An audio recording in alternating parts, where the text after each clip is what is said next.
या जैसा कि आप लोग सब जानते हैं कि नेक की टीम ने यहाँ का दौरा किया और उसने उसके बाद जो रैंकिंग दी गई उस पे हम लोगों को ए ग्रेड मिला। ज़ाहिर है आला ग्रेड है, लेकिन उसके बावजूद हम लोगों को लगता है कि जो हमारे रिसर्च पेपर हैं और दूसरी बहुत से जो पैरामीटर्स थे, बहुत सी ऐसी चीज़ें हैं जिसको लगता है कि उसमें नज़रसानी की ज़रूरत है।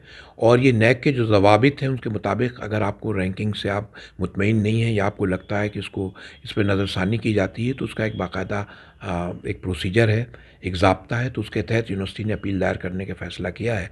जो उनको रैंकिंग कमेटी की जो रिपोर्ट थी और जिस तरह से जो रिपोर्ट आई उस पे वाइस चांसलर साहब ने और जो रैंकिंग कमेटी है हमारे यहाँ यूनिवर्सिटी की, उसके सीनियर असातिज़ा उसमें शामिल हैं। प्रोफेसर परवेज़ मुस्तजाब हैं, असदुल्ला खां हैं, इकराम साहब हैं, और तमाम 7-8 मेंबरों की कमेटी, उन्होंने वाइस चांसलर साहब के साथ बैठ के इस पर गौर किया। और ये लगा कि कई जगह ऐसा हम लोगों को लगा है कि इस पर दोबारा इस पे गौर किया जाए। और हमने जो अपने जो डाटा दिए थे उनको पूरी तरह से शायद लगता है कि इस पे उसको फिर से दोबारा देखने की ज़रूरत है।